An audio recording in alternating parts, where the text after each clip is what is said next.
Buenas tardes, bienvenidos a este nuevo encuentro en el marco del ciclo Celebramos a Sarmiento a 150 años de la presidencia y 130 del fallecimiento de Domingo Faustino Sarmiento.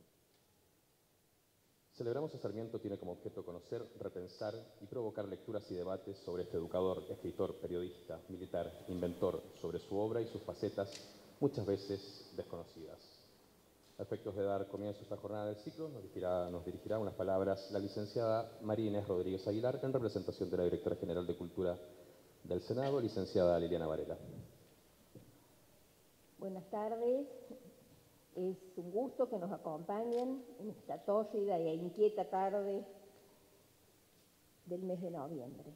Por otra parte, quiero decirles que esto forma parte de una celebración integrada que se hace con otros espacios y otros ámbitos del Congreso de la Nación, que es la Biblioteca Central, la Biblioteca de la calle Alsina, donde todos hemos transitado en algún momento de nuestra vida, y la Dirección de Cultura de la Cámara de Diputados.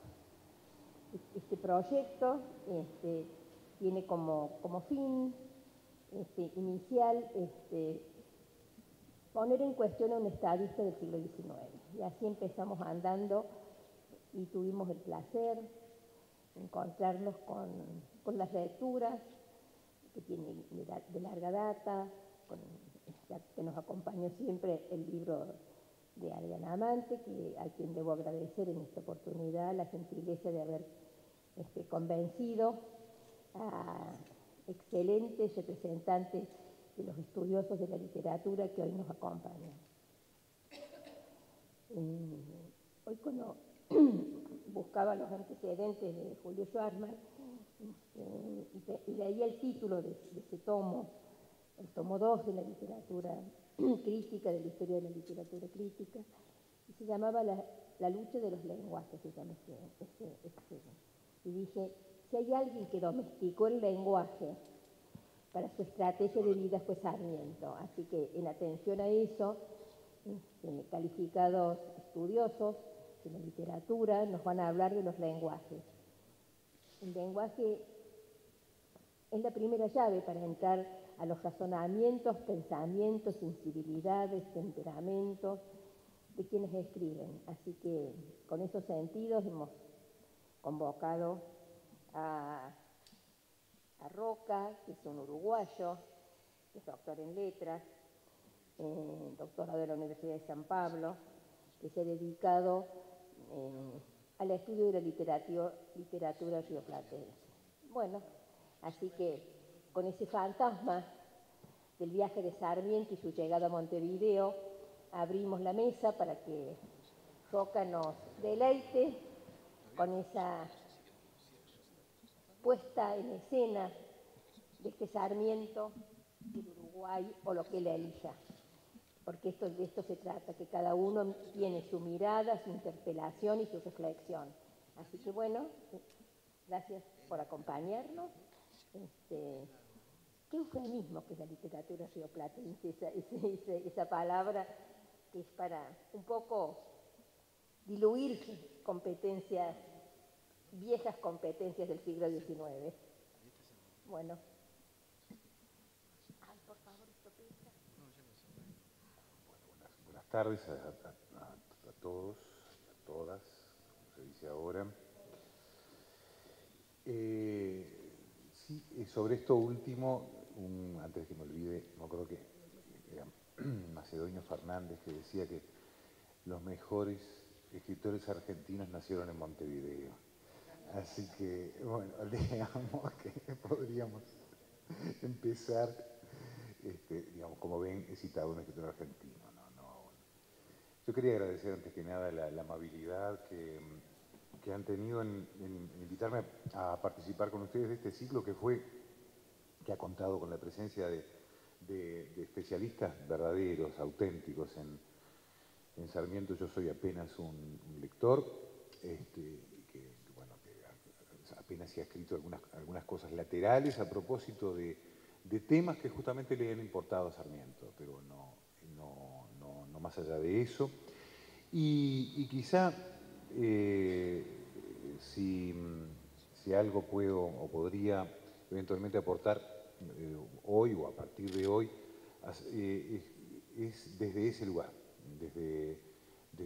no diría desde una desargentinización de Sarmiento, porque entre otras cosas estoy en el Congreso de la Nación y soy uruguayo, como bien dice nuestra amiga aquí, y estoy solo, sino en todo caso una ampliación del espectro al que Sarmiento ha contribuido, mucho más allá de los problemas de la nación argentina, a los que evidentemente contribuyó, como todos sabemos. Así que, primero que nada, quería agradecer mucho la invitación y decirles que me siento muy contento. En especial, agradecerle a la doctora Adriana Amante, a Fernando González, que nos ha acompañado, a la profesora Varela, y también el hecho de que esté una vez más en una mesa con el maestro Julio Schwartzman, a quien conozco desde hace muchos años, es algo que me complace especialmente. Y a Josefina, quien no conocía, pero sí conozco su trabajo, su erudito trabajo a propósito en coautoría, creo, de las ediciones del Facundo que me ha sido de una enorme utilidad. Bueno, hay una imagen que utiliza, ya que estamos, en el volumen de la historia crítica de la literatura argentina que dirige que ya ha concluido, que acaba de concluir, que dirige el maestro Noé Gittrick, y ese volumen específico lo dirige Adriana Amante. Hay una imagen que utiliza Noé Gittrick al final, en el epílogo, y es que la obra de Sarmiento como un vasto océano. Me parece realmente una imagen adecuada, además de bonita, de muy hermosa, muy precisa para definir algo que es justamente bastante impreciso. Es decir, que es una totalidad, ¿no? Es una totalidad contradictoria, es como un movimiento de olas que van y que vienen. Y lo de la imagen del agua no está tan mal, me parece, para lo que yo trataré de muy brevemente formular aquí, que tiene que ver básicamente con tres operaciones, y diría dentro de estas tres operaciones, tres momentos: leer, traducir y escribir. En buena medida se podría decir que la historia de la literatura en América Latina durante el XIX, sobre todo, ha sido el empeño, y del siglo XX también, pero especialmente durante el siglo XIX, ha sido el empeño de producir una escritura a partir de la traducción, ¿no? Es decir, leer en otras lenguas, leer para traducir y traducir para escribir. Esas podrían ser, digamos, tres operaciones de algún modo sucesivas. Es decir, crear una literatura nacional, o podríamos ampliar un poquito más el concepto y pensar en una literatura americana, moderna, a partir de la operación traductora.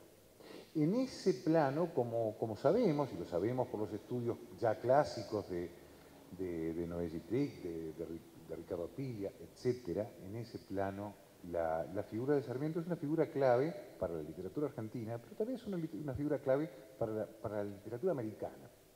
Por lo tanto, me parece que es interesante pensar en Sarmiento no solo como un inspirador de esa línea en el campo de la literatura argentina, sino también de la literatura americana.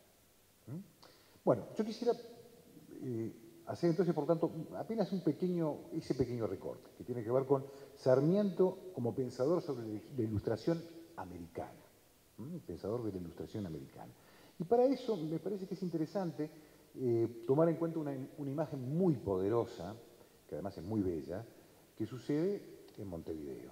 Cuando Sarmiento visita Montevideo, en 1844, en el momento en que Montevideo está siendo sitiada por las fuerzas combinadas del general Oribe, con el apoyo de Juan Manuel de Rosas, en Montevideo de los colorados unitarios sitiados por Oribe y por Rosas, Bueno, él sale, como sabemos, sale de Chile, llega por ahí y se encuentra con muchas cosas. Se encuentra, por ejemplo, con la sorpresa, según parece que no sabía, de eso Josefina nos ilustrará quizá mejor, pero de acuerdo con Pablo Blanco Acevedo, no sabía que se estaba publicando en Montevideo, en el Diario Nacional, por entregas, el Facundo, que como sabemos había salido en Chile.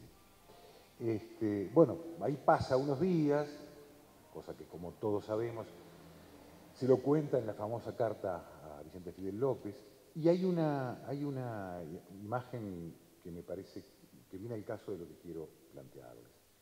Ayer estaba yo sobre la azotea de mi habitación atisbando los cañonazos que se disparaban las baterías de la izquierda. En la azotea vecina leía una señorita mientras la brisa de la tarde agitaba graciosamente sus vestidos de luto. Daba el frente hacia la campaña, y no obstante que los cañonazos merodeaban, no la vi una vez sola levantar sus miradas. Bueno, esta estampa, que parece más de cuento, sugiere muchas cosas, ¿no? Remarcaré solamente una cosa. La mujer es joven, probablemente atractiva, seguramente atrajo mucho la mirada de Sarmiento por razones obvias. De lo contrario lo hubiera registrado. Y otra cosa que también es obvia, sabe leer, está leyendo. Y para hacerlo, como no puede ser de otra manera, debió de gozar de los privilegios para adquirir esa destreza. Y para adquirir esa destreza debió obtener ese impreso por la posición del cuerpo, de acuerdo con la imagen, la descripción de Sarmiento, ese impreso no es un diario formato Sama, sino un libro. En esa ciudad que está siendo cercada. Indiferente entonces a los cañonazos, si es que esta imagen fuera posible, si es que esto no ocurrió solo en la imaginación de Sarmiento, lo cual ya sería suficiente, ¿no? Ya sería una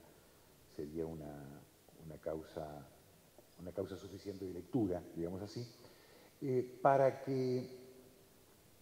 que esta mujer pudiera leer ese texto tuvo que haber mediadores, es decir, tuvo que haber quienes de algún modo acercaran esos libros a un contexto en el que no era precisamente muy propicio como para la circulación de esos bienes siempre costosos, siempre suntuosos o suntuarios, como son los libros, ¿no? Es cierto que el puerto de Montevideo estaba, digamos, liberado, estaba abierto y por ahí podía entrar, pero bueno, en fin, esa es una imagen primera, ¿no? La de la lectura. Y es interesante que Sarmiento, más allá de otro tipo de consideraciones posibles, se fije la imagen de la lectura en una mujer. Pero para que vean que no me concentro tanto en mi lugar de origen, me voy a trasladar a Santiago de Chile, que donde, como sabemos, Sarmiento pasó antes, ¿no? Y la contribución que Sarmiento hace en Chile a la educación, a la idea de una nueva idea de la lengua española, a la polémica acerca de cómo debe ser el español en América, bueno, ha sido harto estudiada y es fundamental. Pero lo que me interesa tomar aquí, que sería, digamos, el segundo punto, es la idea de la lectura en cuanto a traducción. Dice Sarmiento en un texto, que es una conferencia que leyó en la Facultad de Humanidades en Santiago, el 17 de octubre de 1843, o sea, en otro 17 de octubre. ¿Qué es hoy el idioma español? Es por excelencia el idioma de traducir. Y la célebre gremiada de Larra, lloremos y traduzcamos, es la expresión más lacónica de la sentencia a que condenaron al pensamiento español los temerarios que se encargaron en otro tiempo de hacerse una civilización aparte. Cada vez que un español se resuelve a pensar, una voz secreta le ha de decir, hace 200 años que ya se pensó eso, traducid pues y dejaos de pretensiones, habéis venido tarde. Es decir, dicho de otra manera, porque es una cosa bastante clara, ¿no? La única forma posible de modernizar el español en América, está en Chile, pero por extensión, por metonimia, podemos pensar en América, es a partir de la traducción. La única manera de salir de la colonia es a partir de la traducción de textos. Básicamente, estaba pensando básicamente en textos franceses. Y justamente en esa misma conferencia, en ese estilo coloquial, tormentoso, para seguir con la imagen del vasto océano, esta vez traducido no al cruce del Río de la Plata, sino realmente a la fuerza del mar, podríamos hacer una lista muy coloquial de libros que ha encontrado en Santiago de Chile. La lista es muy pequeña. Dice, yo he ido a las librerías de Santiago y sin citar otra que la del señor Baroyer, daría a la facultad una muestra de lo que he encontrado en ella. Hermosilla, Juicio crítico publicado por Salvat en París, año de 1840. Arte de hablar por Hermosilla, París, 1840. Entonces, varios libros de Derecho e Historia de España. Nuestra Señora de París, traducida en Burdeos, 1838. Martínez de la Rosa, Londres, 1838. Mora, mexicano, París, 1838. Es decir, aún los libros de autores españoles aparecen en París, aparecen en traducción, ¿no? Se circulan en traducción.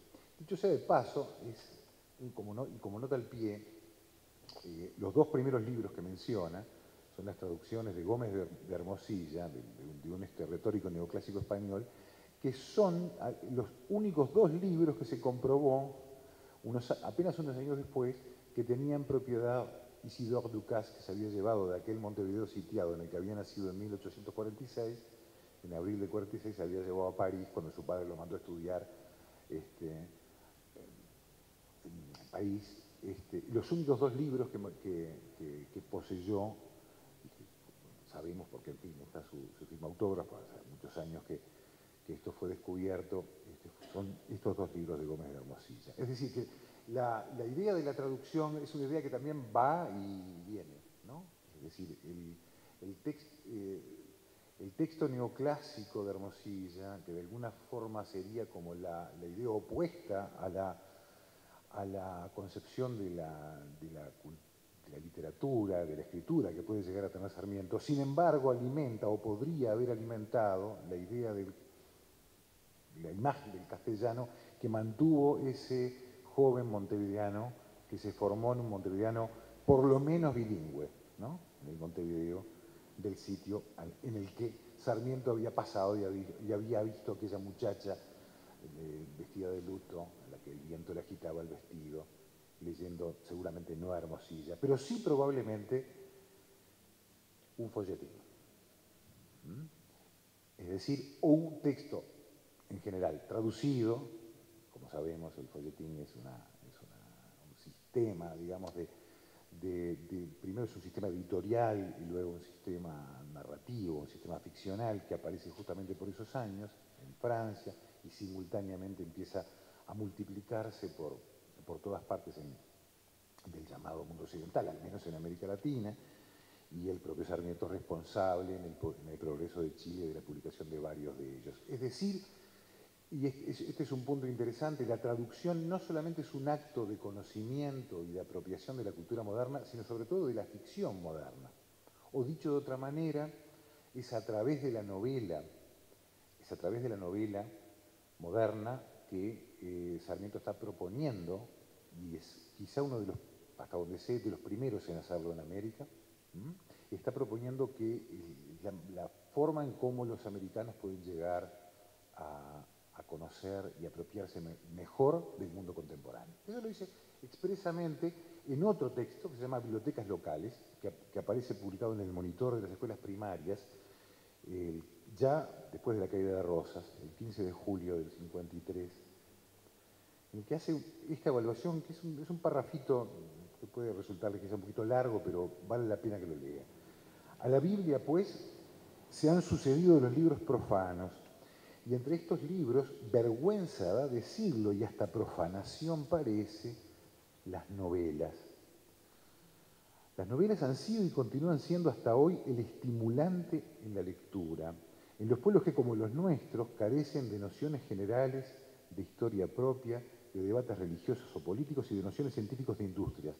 Las novelas, pone entre exclamativas, ¿no? Así tan inmorales como las clasifican todos, las novelas son el primer libro que despierta el deseo de leer, que deja nociones en el espíritu y corrompiendo, como se dice, rescatan a muchos del entorpecimiento que trae la falta de toda emoción comunicada por un pedazo de papel escrito.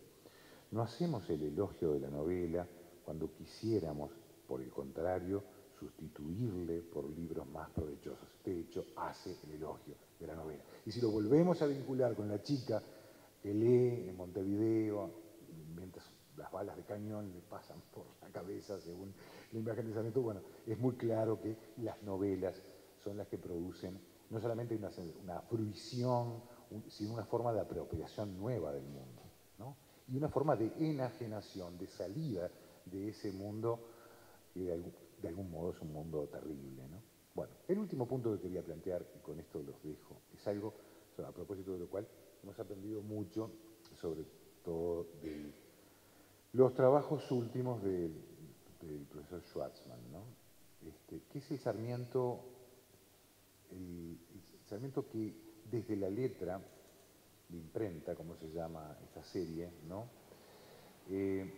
Vincula, pega el salto, o hace más que el salto, la pirueta, de vincular la escritura a la oralidad.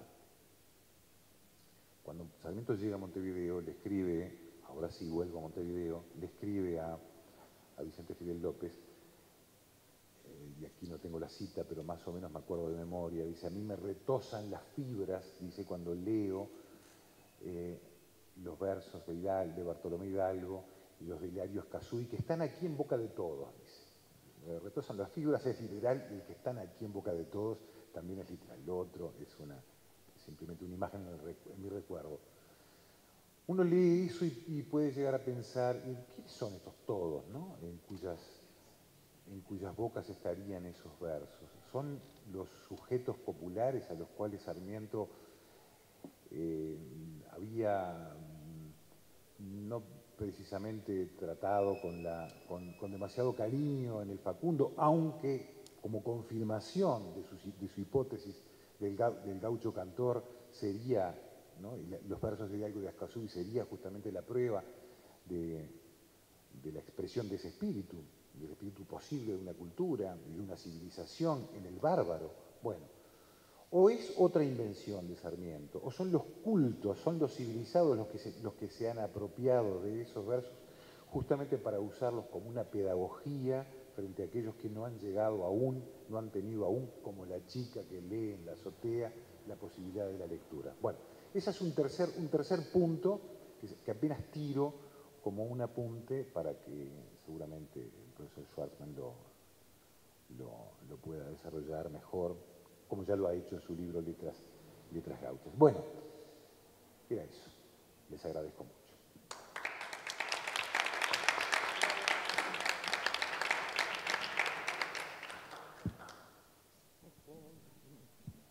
Muchas gracias.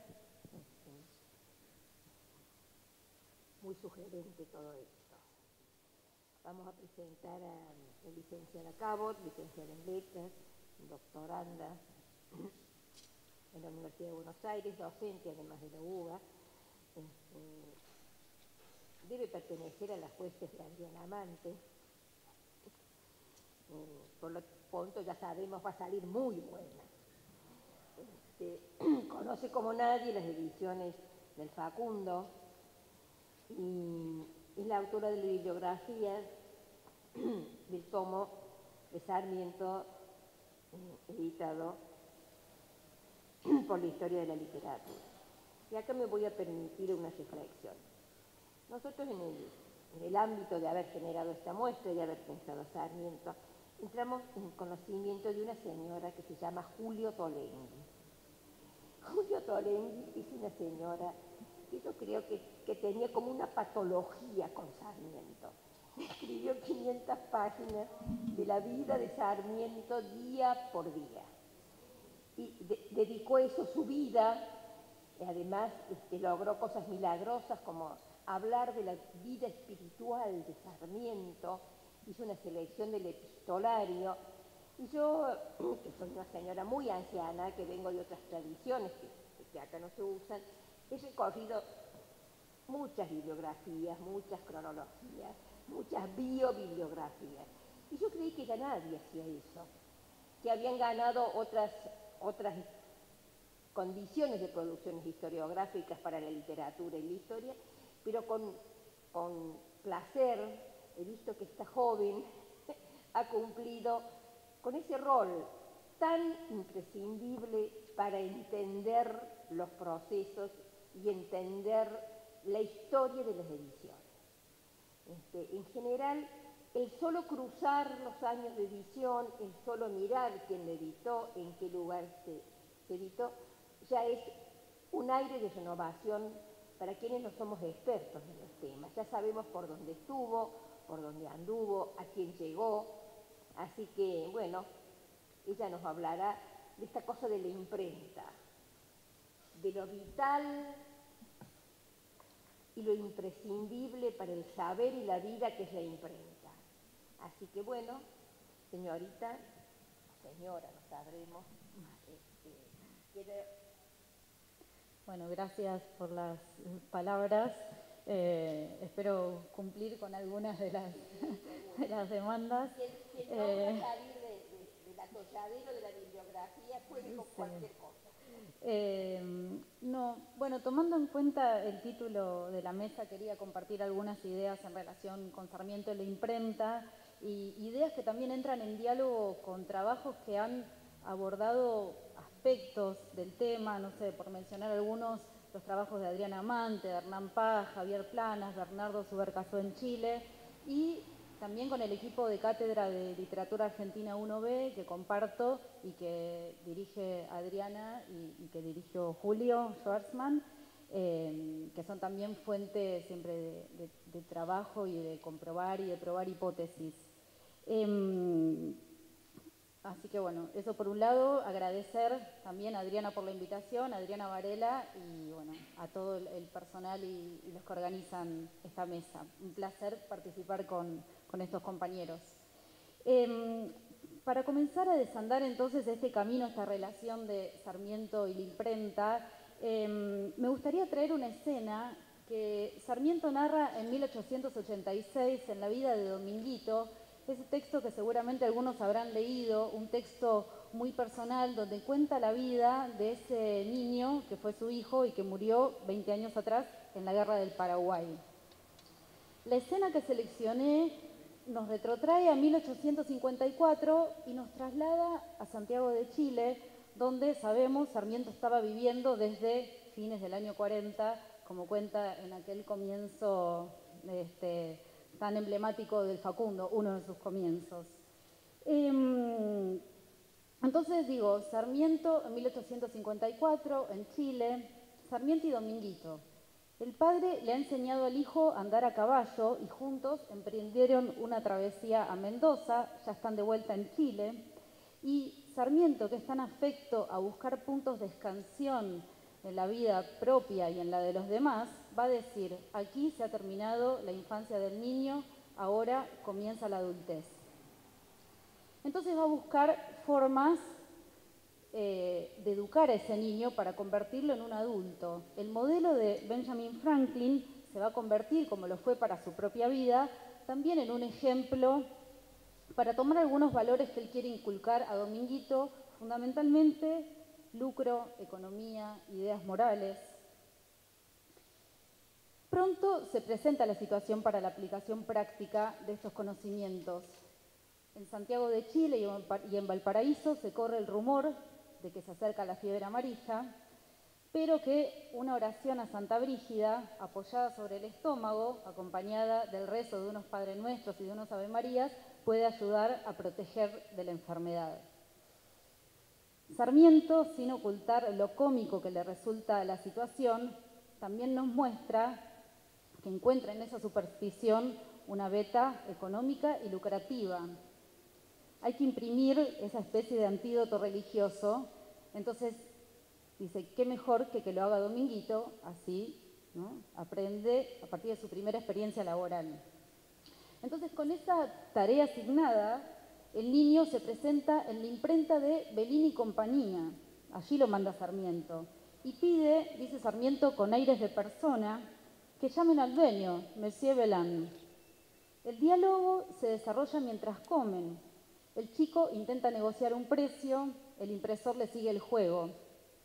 «Oh, pero a mí debe hacerme una rebaja por ser de la casa también», le dice el niño.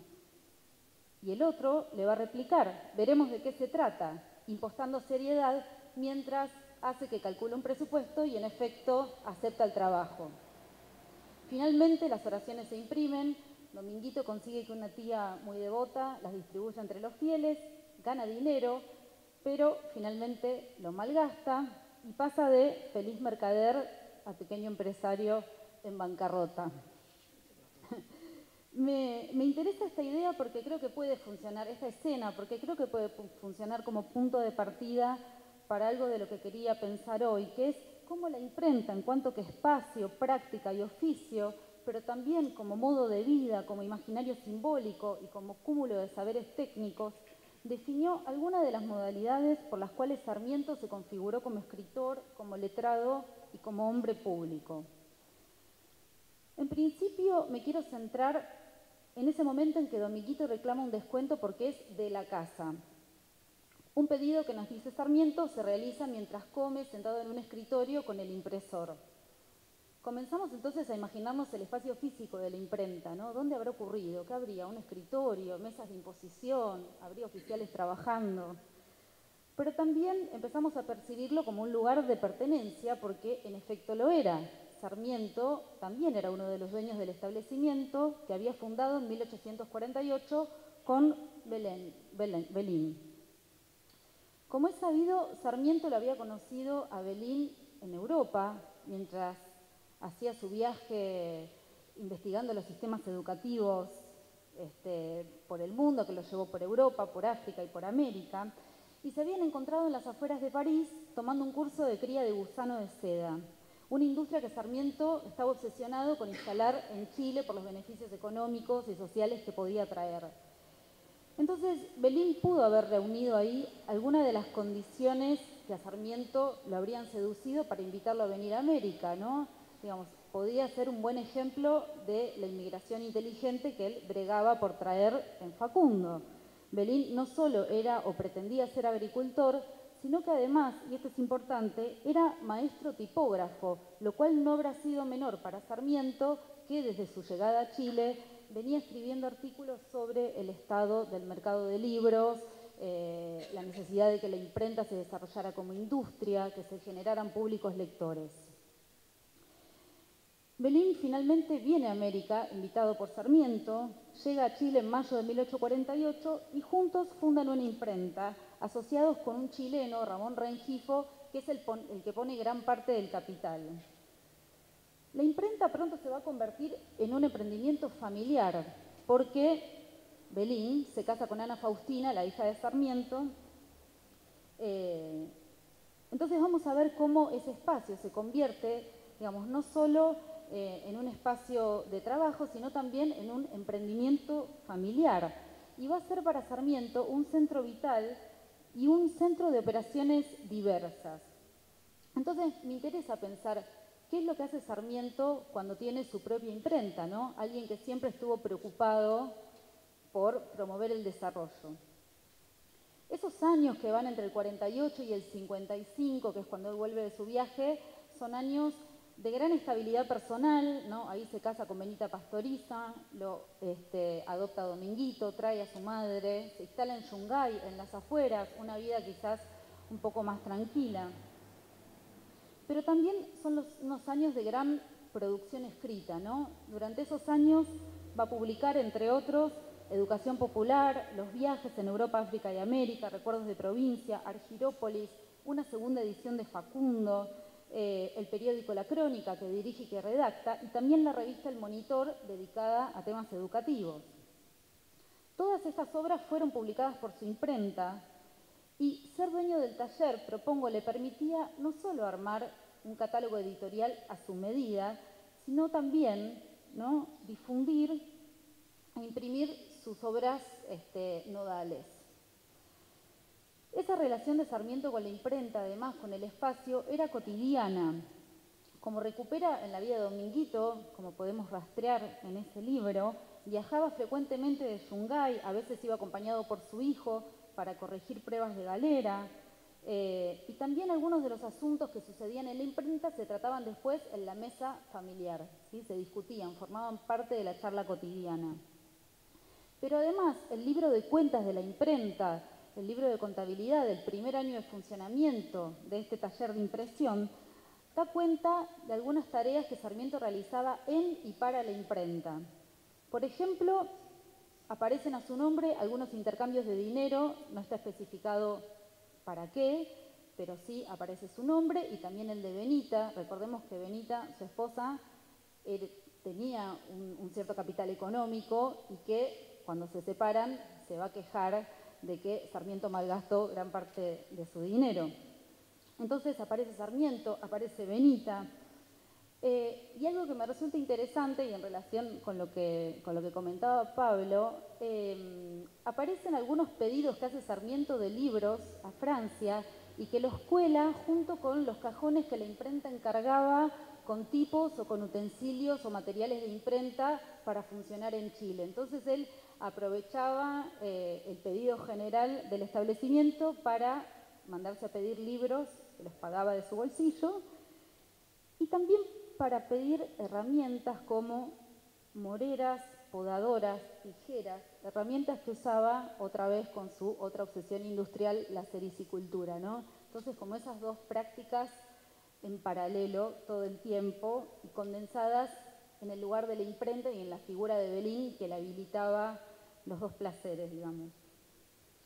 Además, aunque Sarmiento no era el administrador, lo encontramos, por ejemplo, otorgando libranzas de pago y también es muy probable que haya sido el gestor frente al gobierno o al Ministerio de Instrucción Pública para que el Estado comprara alguna de las ediciones que sacaba la imprenta de Belín y que muchas veces, digamos, eran libros sobre educación, libros educativos como manuales de aritmética, manuales de geografía, pero también materiales armados por el propio Sarmiento como un cuadro para el aprendizaje de la lectura, ¿no? Y obviamente que también entre esos materiales se incluye el método de lectura gradual, que va a ser adoptado por las escuelas en ese momento.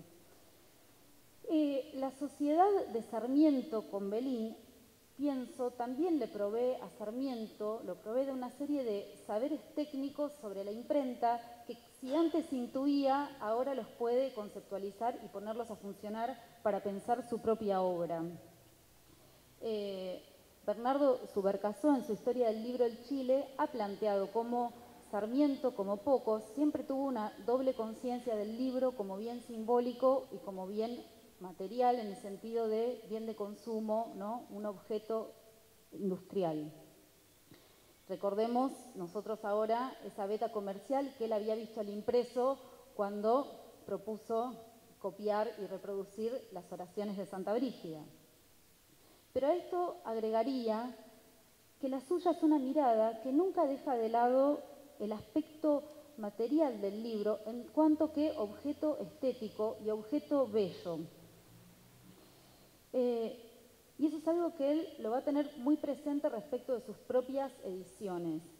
Entonces, por un lado, él no solo había sido muy observador de la tarea que un tipógrafo español, Manuel Rivadeneira, llevó adelante en Chile y que para muchos fue la revolución de la tipografía en ese momento, a inicios de la década del 40, ¿no? Con su tarea en el diario El Mercurio, sino que también fue seguramente su práctica cotidiana al lado de Belín, en la imprenta que compartían, la que le dio, ¿no?, el conocimiento de una serie de saberes específicos sobre cómo se compone un libro, cuáles son las reglas tipográficas, cuál es el modo de que la obra se imprima con la mayor perfección posible. Algunos de esos saberes, por ejemplo, Sarmiento los enumera en un artículo muy lindo que se llama Aprendices de Imprenta, donde convoca a jóvenes para emplearse en la imprenta y aprender el arte tipográfico, ¿no? Entonces ahí él dice, por ejemplo, bueno, un buen cajista, o sea, un buen tipógrafo debe tener conocimientos gramaticales, enciclopédicos, de lenguas, debe tener buena conducta. Para Sarmiento, el arte tipográfico era el más noble de los oficios, porque lograba aunar lo manual con el pensamiento, ¿no? Con la tarea mental. Entonces, es también esa práctica que le da la frecuentación de la imprenta en esos años lo que le permite volver a pensar sus obras y volver a pensar ese armado estético o gráfico de la composición. Por ejemplo, él se va a quejar de las 12 ediciones que se habían hecho hasta ahora del método de lectura gradual, y va a decir: los impresores no han dado toda la importancia que doy yo a la distribución y grueso de los espacios que dividen las sílabas entre sí. Y también va a agregar que el gobierno no había podido obligar a los impresores a escribir de una manera útil a la enseñanza. Con conciencia material, Sarmiento sabe que el modo en que los tipos se distribuyen en la página condiciona los modos de leer, de pensar y de aprender. Las erratas son otro tema que lo preocupa por entonces. No hay un impresor americano que pueda componer 2 renglones sin cometer 20 faltas, se queja. Y aunque aquí obviamente lleva la cuestión a la hipérbole, ¿no? Muy sarmientino, sí es verdad que eso lo había problematizado mucho en relación con la primera edición de Facundo, que salió con muchas erratas. Entonces, en esa primera edición, ahí pueden ver la portada y la página de las erratas. Él va a decir que tuvo que acompañar la edición con una extensa fe de erratas por la multitud de errores tipográficos de los que la publicación estaba plagada. Y a propósito, le decía Juan María Gutiérrez que este libro era un libro desgraciado porque todo salió mal hasta la impresión, como si fuera Rosas el que hubiera puesto la mano en él. Estas son las quejas de Sarmiento hacia el 45, pero en el 49 vuelve otra vez, ¿no? Obsesionado con cómo había quedado esa primera edición y cómo había salido, pero ahora la va a convertir en ejemplo y condensación del estado de la tipografía en Chile, cuando no poniendo al Facundo como centro, ¿no? Ahora se convierte en el arquetipo de lo que sucede cuando el plan de una obra se ve empañado, dice Sarmiento, por la torpe ejecución de los artífices que lo llevan a cabo. En el 49 es cuando va a decir: Civilización y barbarie es un libro americano que han asesinado los impresores. Entonces, con las prerrogativas que le daban ser el dueño de un taller, no solo Sarmiento se va a dedicar a reescribir su obra, sino también a rediseñarla y a editarla. En 1851 va a volver a sacar el Facundo, ahora en una edición mucho más elegante, por la imprenta de Bellini y compañía, y en una carta que escribe a Modestino Pizarro le va a decir: Civilización y barbarie quedará empastada en la semana entrante, rica edición corregida, aumentada, afilada a las uñas, brulote a la Congreve que envío de nuevo. En la escena de Dominguito que comenté al inicio, también podemos leer, además de la configuración del taller como empresa familiar, como espacio y como este ámbito a partir del cual uno puede ir rastreando cuáles son las tareas y los saberes que Sarmiento adquiere, también uno puede rastrear, la aparición de ciertos modelos de vida que me gustaría analizar porque también son constitutivos del modo en que Sarmiento se configura a sí mismo como escritor.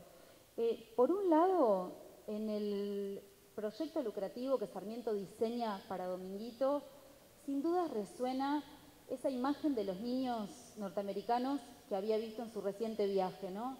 Esos chicos que salían a vender diarios en los trenes y que eran pequeños emprendedores que ya de niños sabían ganar su dinero, a los 18 se casaban, tenían familia, ¿no? Y tenían su propio negocio y eran dueños de su propia vida, ¿no? Algo que, a él siempre le sigue funcionando, esa fascinación del yanqui como inventor, como importador y como dueño de su propio destino. Y por otro lado, digo, además del modelo de este niño yanqui, funciona sobre todo, y como ya mencioné, la figura de Benjamin Franklin, ¿no? Que atraviesa toda la experiencia educativa que Sarmiento propone para Dominguito, y obviamente también su propia, ¿no? La propia construcción de su vida. Ya sabemos el valor ejemplar que Sarmiento daba a las biografías, ¿no?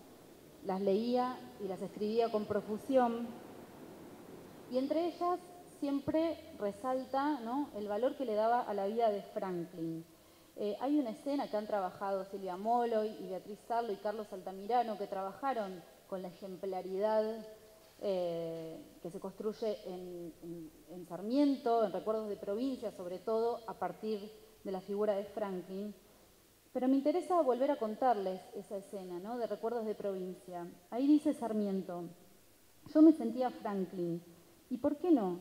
Era yo pobrísimo como él, estudioso como él, y dándome maña y siguiendo sus huellas, podía un día llegar a formarme como él, ser doctor ad honorem como él, y hacerme un lugar en las letras y en la política americana. Me gusta esta frase, la de darse maña, que quiere decir suplir la carencia con ingenio y con voluntarismo, podríamos agregar, en el caso de Sarmiento. Como se sabe, Franklin encarnaba la figura del self-made man, ¿no?, el hombre que se hace a sí mismo. Era el inventor del pararrayos, el periodista formador de públicos, el político, pero para Sarmiento era también, y en algunos casos sobre todo, el impresor. Y no solo el impresor, sino el pobre impresor. Si uno hace un rastreo por las menciones a Franklin a lo largo de los artículos de Sarmiento, encuentra, ¿no?, que esta fórmula se repite: Franklin, el pobre impresor. Por ejemplo, nos va a decir: el pobre impresor que dio con su talento, su virtud estudiada y su asiduidad un vuelco a la historia del mundo. O el pobre impresor que llegó a ser uno de los primeros sabios de su época. Creo que es ese imaginario, el de Franklin como pobre impresor, el que Sarmiento pone a funcionar en este momento en que está en pleno trabajo en la imprenta, y que se reconoce, por un lado, en la ausencia de recursos económicos, lo que le permite imaginar también para él mismo un recorrido épico, pero también en el oficio de la impresión, donde encuentra la clave para legitimarse como letrado y como escritor. Entonces digo, si volvemos a pensar la trayectoria de Sarmiento, algunos puntos, ¿no?, su práctica periodística en el Progreso, donde también lo vemos intentando buscar técnicas y tecnologías modernizadoras del periódico, o la fundación de la propia imprenta, ¿no?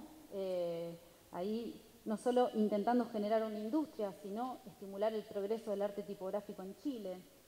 También, si lo pensamos a Sarmiento como boletinero del Ejército Grande de Urquiza, donde, ¿no?, acompaña a las tropas con su imprenta volante y va sacando los boletines a medida que el ejército avanza.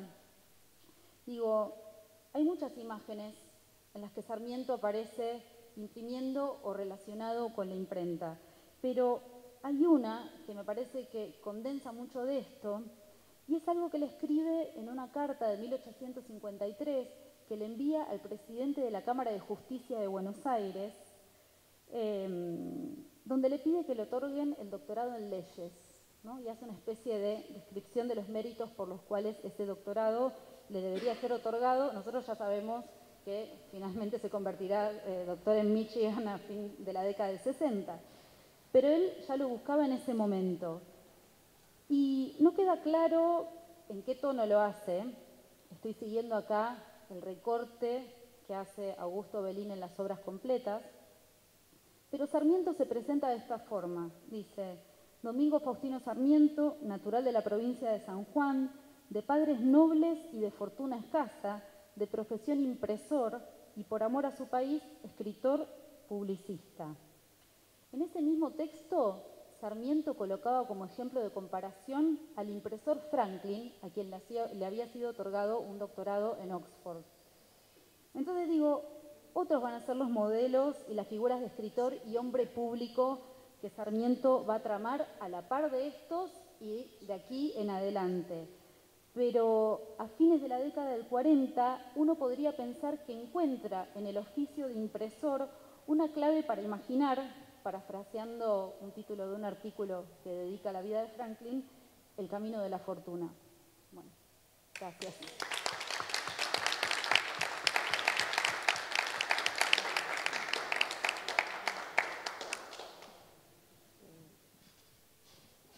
Para cerrar la mesa, vamos a oír a Julio Schwarzman, un investigador reconocido que ha dirigido múltiples investigaciones en el Instituto Ricardo Rojas, en la Facultad de Filosofía, docente, autor, asistente a congresos, crítico, bueno, entre todas las muchas cosas que él ha hecho. Es muy interesante su libro de Cautivas y Misioneros, mitos blancos de la conquista. Y con Cristina Iglesias ha realizado una compilación sobre microhistoria, sobre la literatura argentina, cuestiones en duda. Yo tengo un agradecimiento personal a su bello prólogo del tomo La lucha de los lenguajes. ¿Por qué razón? Porque para quienes no venimos de la literatura, encontrar en un lenguaje denso pero accesible la integración de concepciones epistemológicas acerca de la literatura, integradas por varias tradiciones, nos ayudan a pensar desde otro saber, como es la historia, la valoración que tiene el lenguaje y el horizonte que brinda la literatura para la cuestión de la historia. Y además lo hace de una manera sutil y muy diplomática y formula nuevas maneras de encarar esa historia de la literatura. Y trae además en ese prólogo cosas que diríamos cuasi venidas del psicoanálisis o de la psicología social, acerca de qué es la violencia de los cuerpos en la literatura de Echeverría, que es muy interesante pensarlo cuando el tema de los cuerpos no había sido un tema tan revisado por las historias de la literatura, sobre todo la violencia de los cuerpos femeninos, de los cuerpos masculinos y las violencias de los cuerpos sociales de que tratan las literaturas del antirracismo, que también tienen esa lectura refinada acerca de qué se proyecta en esa violencia. Así que, para cerrar la mesa, agradecemos a Julio Schwarzman que nos explique de qué se va a tratar este trabajo. Ya estamos formando. Yo soy una gran ladrón. Muy sí. Bueno, muchas gracias por tus palabras, gracias por la invitación y por compartir la mesa con Pablo Roca y Josefina Cabo, cuyos trabajos estoy siguiendo con mucha atención afuera de esta reunión y en la reunión misma, y con los que espero estar dialogando al principio impensadamente y ahora quizás explícitamente.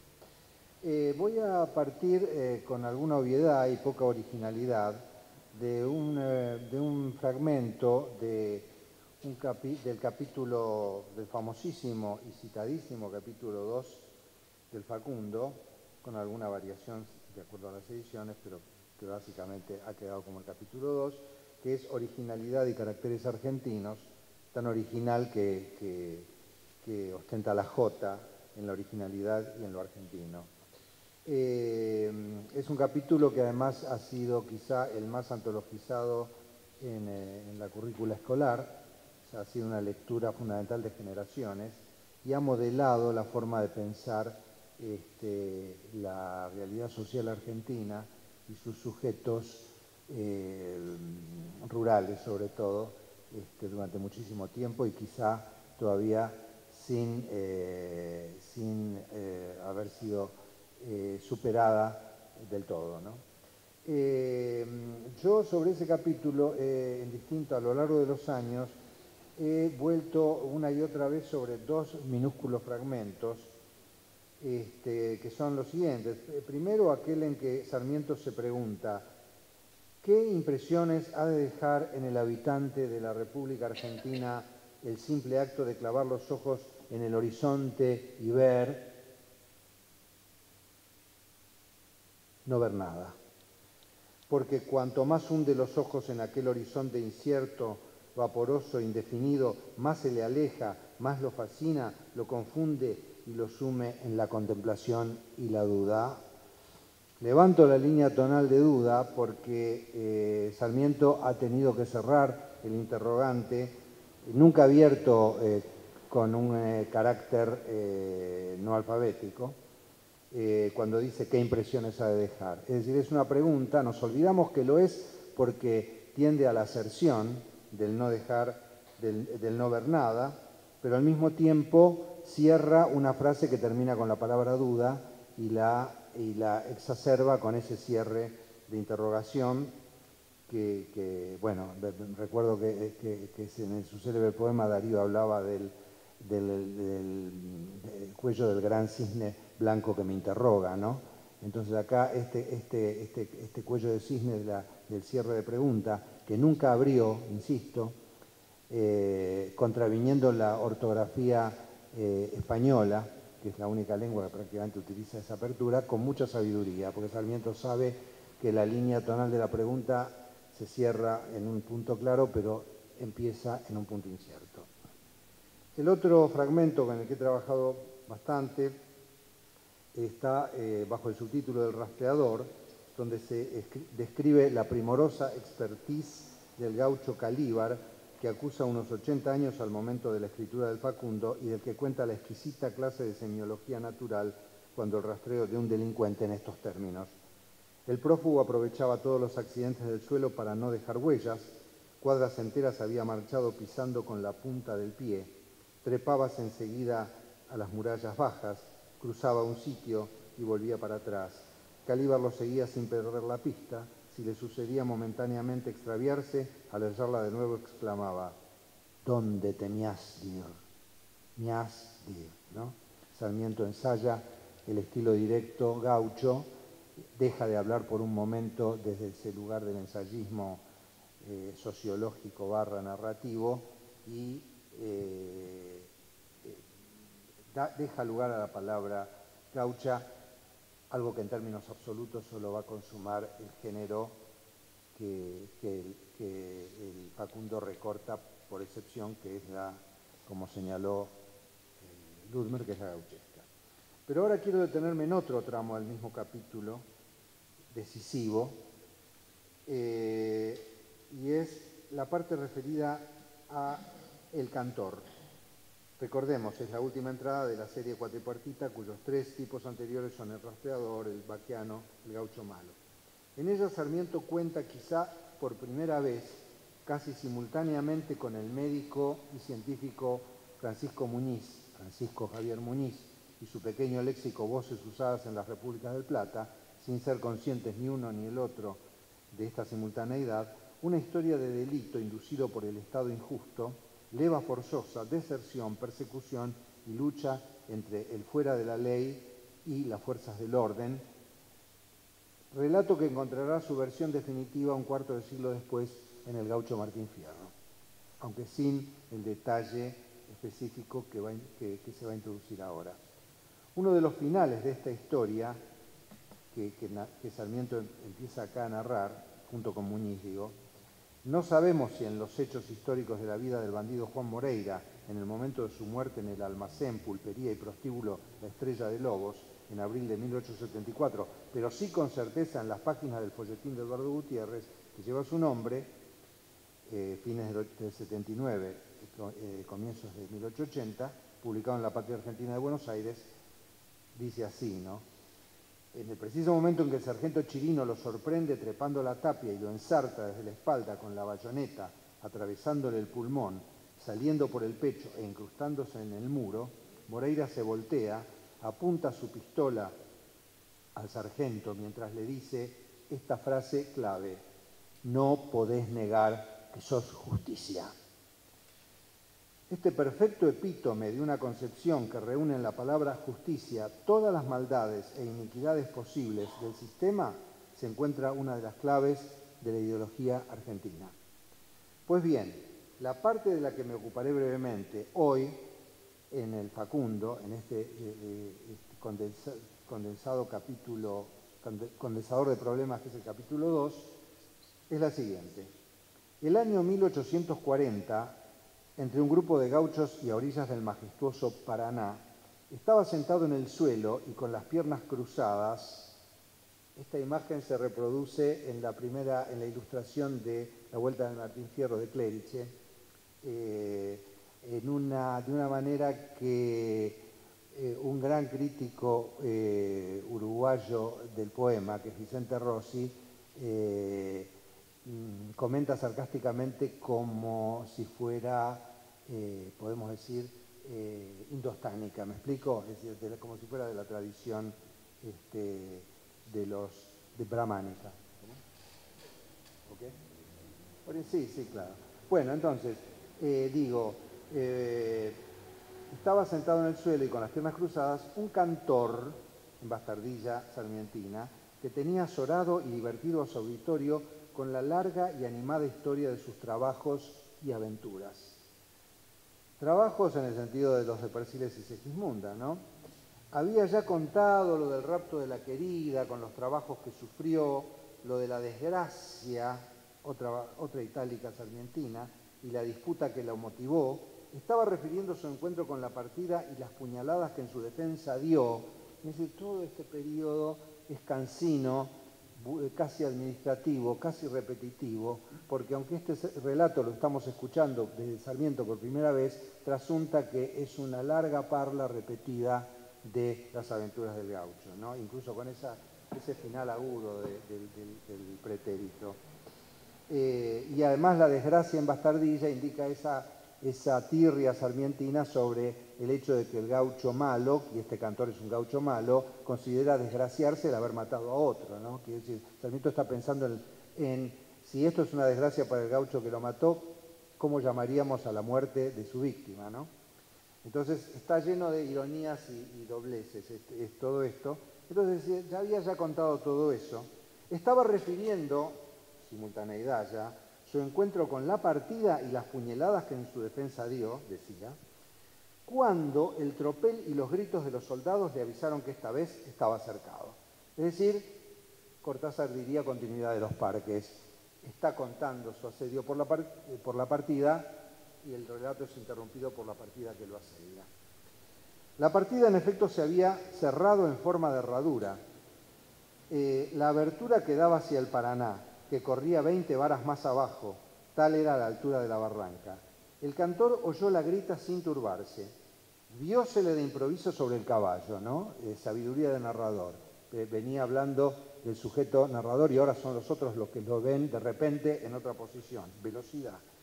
Y echando una mirada escudriñadora sobre el círculo de soldados con las tercerolas preparadas, vuelve el caballo hacia la barranca, le pone el poncho en los ojos y clávale las espuelas. Algunos instantes después se veía salir de las profundidades, es decir, otra vez se entiende el sujeto y pasan a ser sus azorados observadores. Se veía salir de las profundidades del Paraná al caballo sin freno, a fin de que nadase con más libertad, y el cantor tomado de la cola, volviendo la cara quietamente, cual si fuera en un bote de 8 remos, hacia la escena que dejaba en la barranca. Algunos balazos de la partida no estorbaron que llegase sano y salvo al primer islote que sus ojos divisaron. Esta escena no es ni verdadera ni falsa, porque no pertenece al estatuto de la verdad o en todo caso pertenece desde otro campo, el de las construcciones míticas o imaginarias que narran algo que en definitiva dice su verdad sobre el narrador y el mundo real y simbólico al que pertenece. No hacemos apología del delito, pero comprendemos al delincuente y vemos que hay una agencia, una máquina de daños, diría Hernández, compleja pero sistemática, que genera inevitablemente delito, y no nos gusta que esa máquina se descargue con furia sobre el así llamado delincuente. Los hechos calumnian a los hombres, dirá Borges.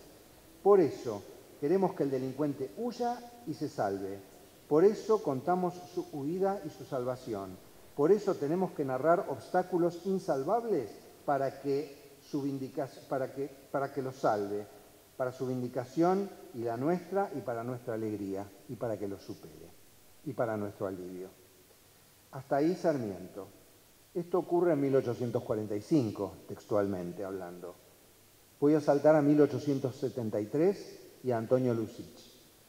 Se trata del autor de esa obra fundamental del ciclo de la gaucheja, que es Los Tres Gauchos Orientales, de 1872, que precede muy poco tiempo a la obra de su gran amigo del otro lado del Río de la Plata, José Hernández, y que ha dado lugar a algunos malentendidos de lectura, como aquel que hizo decir a Borges y a Bioy Casares que Martín Fierro tenía cosas que venían de Los Tres Gauchos Orientales, lo que fue corregido enseguida por la estudiosa oriental Eneida Sansone, que dijo en realidad ellos están trabajando sobre la segunda edición de Los Tres Gauchos Orientales, posterior a la aparición de Martín Fierro, y no sobre la primera.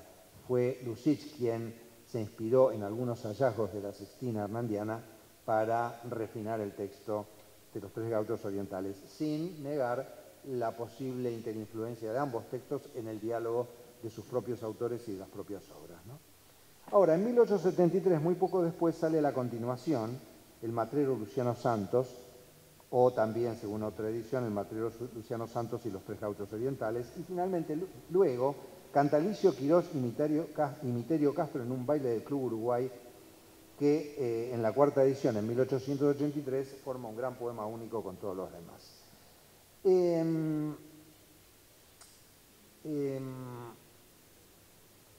Entonces, hay un punto en la segunda parte de esta saga que tiene que ver con la insurrección de Aparicio y sus resultados para el pueblo oriental y sobre todo para el pueblo gaucho, en la cual Luciano Santos viene de contar también su proceso de degradación vinculado con la leva y la deserción, y en particular acaba de contar la muerte de su mujer en un tono tragicómico que lo emparenta más que con Fierro con el Sargento Cruz, en el sentido de que la mujer le arma una escena de celos, saca un arma blanca, intenta atacarlo, él esquiva, y en esas fintas se hiere a sí misma y cae y muere herida por su propia arma. Entonces ahí se inicia una escena de pena y de duelo y de entierro, e inmediatamente dice, y voy a leer, y disculpen también la extensión de la cita: y antes que fuese de día recé a la muerta primero un bendito, y en mi overo al galope de ahí salí. Dende la cuchilla vi la gente de la partida, y por no arriesgar mi vida, más ligero que una luz, los dejé haciendo la cruz cerquita de la finada, llegando en la madrugada al Uruguay con salud. El Uruguay es el río. Pasamos del Paraná al Uruguay. El cambio hidrográfico es el cambio de ambiente y el cambio de territorio y el cambio de historia local. Doblé bien los cojinillos, un pretal le puse al flete y el pilchaje más paquete me lo envolví en la cabeza. Y ansina, con entereza, lo mismo que yacaré, sin tutubear me azoté, que suelo ser como bote. Sarmiento había evocado el bote en el salto, y al igual que un camalote sobre del agua boyaba. Al caballo levantaba por la pontezuela el freno, mientras tranquilo y sereno con la otra mano braceaba. Bufaba el overo viejo con la cola ya sumida cuando la arena querida tocamos de nuestra banda. Ay, nomás como Dios manda, doblé al suelo la rodilla, por feliz verme en la orilla, por feliz verme en la orilla. A veces Lussich en la velocidad descuida la forma del verso, ¿no? Por feliz verme en la orilla de nuestra tierra dorada, tendí la ropa mojada y a mi soga el paico até, que por él hoy se me ve, si no, ni el polvo siquiera. Lo dejé para que comiera, pues venía del gadón, y es justo que ansí lo hiciera después de tan gran tirón. La escena básicamente es la misma, se dan cuenta, Y hay una cosa fundamental, que es justamente propio de la gauchesca: el sujeto de la acción y el sujeto del relato son el mismo, con el cual la distancia que había instaurado Sarmiento entre quien narra y quien protagoniza los hechos se cierra. Voy al último capítulo de esta serie, que ya ocurre en 1894, y tiene que ver con Lucio B. López.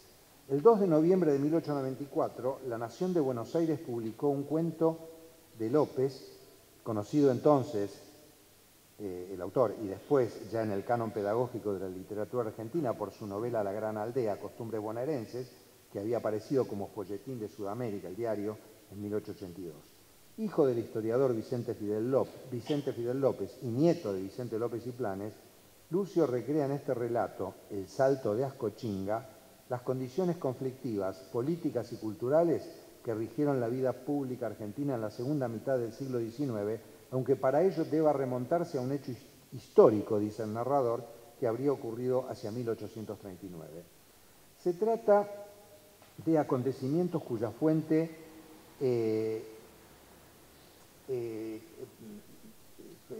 son versiones narradas por el padre del narrador, o sea, no el padre de Lucio B. López, sino del narrador del cuento, que habría debido refugiarse en la provincia de Córdoba como efecto de las guerras civiles, en una casa cuya hospitalidad no podía ocultar las tensiones entre la ideología ancien régime de su dueño y la formación moderna del huésped, connotado por nombres como Victor Hugo, L'Herminier, Rossini, Mérimée y localmente Alberdi, Tejedor y Gutiérrez.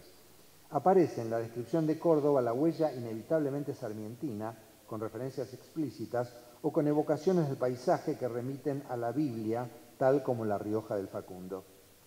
En un viaje que el padre del narrador realiza a la sierra, guiado por el guaso, textual, su asnábal, construido como un complejo de picaresca dicharachera y conocimiento del terreno y los hombres, se topa con el gaucho Pancho Peralta que, cito textualmente el verbo, avigeaba, es decir, robaba ganado. Es decir, digamos, entre el ganado que robaba está el del propio anfitrión, del padre del narrador y patrón de su vía, ¿no? El diálogo entre el gaucho peón y el gaucho fuera de la ley es cordial y respetuoso. Y el segundo termina facilitándoles caballos frescos que obviamente no le pertenecen para el resto de la jornada. Muy pronto, viajero y asistente presencian la consabida escena del cerco de la justicia, ahora sobre el río Ascochinga, en un pasaje llamado Barranca de los Loros. Leo.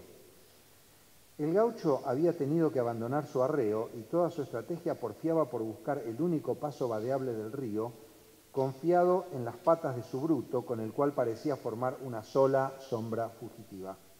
Mas, si bien el caballo de Peralta no era para ser alcanzado por los de la partida de Parafán, que es el coronel que conduce al grupo de representantes de la ley, Parafán, que conocía su oficio, había conseguido encerrarlo por todos lados, lo había escopeteado varias veces poniéndolo en la extremidad de entregarse o de rodar al profundo y bárbaro precipicio, hondísimo boquerón donde el vértigo atrae al más osado.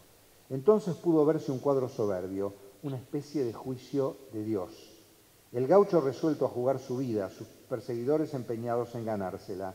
Peralta intenta romper el aro en que le estrechan cada vez más los policianos del sexto, pero en vano y como resignado se juega su destino y alzando el cuerpo en los estribos, suelto el rendaje, despapado el bruto, es decir, alzado, con el hocico al viento, arremete al frente de la abrupta orilla, se deshace del poncho, lo envuelve en la cabeza del caballo, cegándolo con él, clávale con saña por última vez la espuela en los ijares y jinete y corcel, como el hipogrifo de Orlando, vuelan un instante por el espacio para caer con estruendo en el hondo remanso, el caballo abajo, despernado y deshecho. Esta es una variación de la versión, ¿verdad?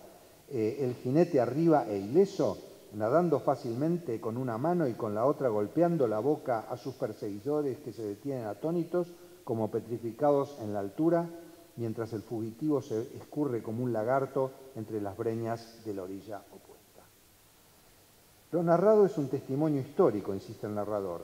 pero ese testimonio coincide demasiado con el de Sarmiento y el de Lussich, así como otros en otras latitudes y en la novela del oeste de Estados Unidos, cuyo auge es tardío si lo comparamos con estos textos.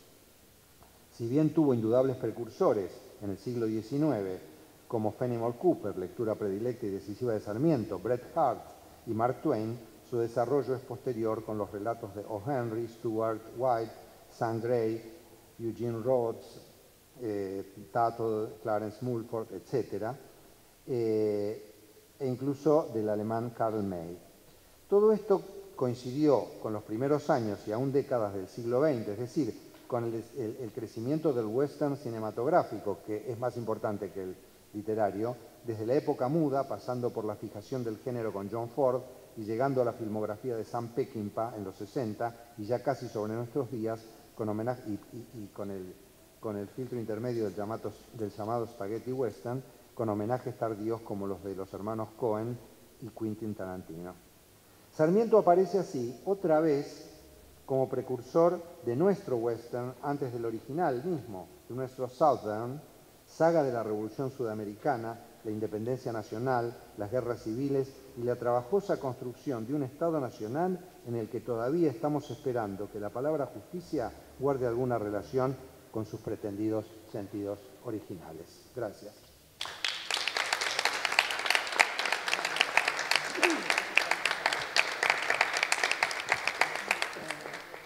Queremos agradecer a los señores disertantes, al señor Roca por acercarnos las imágenes montevideanas entre ficción y registro de este paso por esa bella ciudad, haber convocado a la resistencia de Sarmiento a la tiranía de la lengua y además a también acercarnos los límites y posibilidades y potencialidades que tienen las traducciones.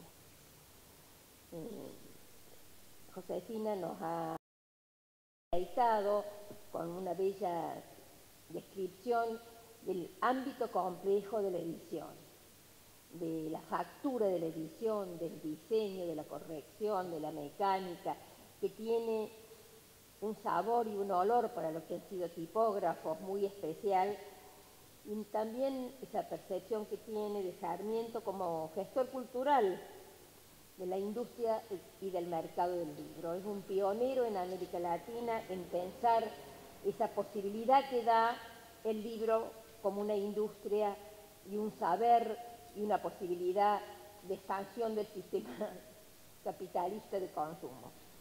Y además es muy interesante su apelación a la proyección que hace Sarmiento de la figura de Benjamin Franklin en el diseño de su estrategia de construirse y configurarse como lo que los norteamericanos llaman los nation builders. ¿Y qué podemos decir de Schwarzman? Que ha apelado al lenguaje de varios autores en diálogo, a traernos retratos magistrales, a que pensemos los itinerarios de la gauchesca desde otro lugar, más complejo, expresado no solo en varias etapas de la vida de Sarmiento, en su relación con otros autores latinoamericanos, y su proyección en la visualidad, que creo que le preocupa, que es la visualidad de los cines, del lenguaje del cine, que ha moldeado tantas mentalidades en la gran empresa cinematográfica del siglo XX, que es Estados Unidos. Por otra parte, creo que recuperar esos retratos maravillosos que nadie puede sustraerse de conmoverse por esa sutil fineza y también crítica que tienen no solo los de Sarmiento, sino las otras apelaciones que pone en diálogo Schwarzman. Así que quiero decir que estoy muy agradecida, que pido un aplauso para los señores disertantes y los liberamos.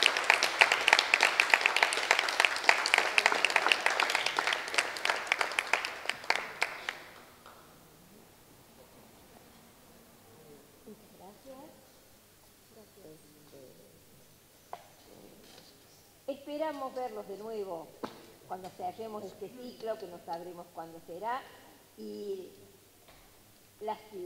el equipo que ha gestado esta muestra agradecería mucho las críticas a la misma para saber si el camino que intentamos construir juntos tiene una lectura para quienes son especialistas. Muchas gracias.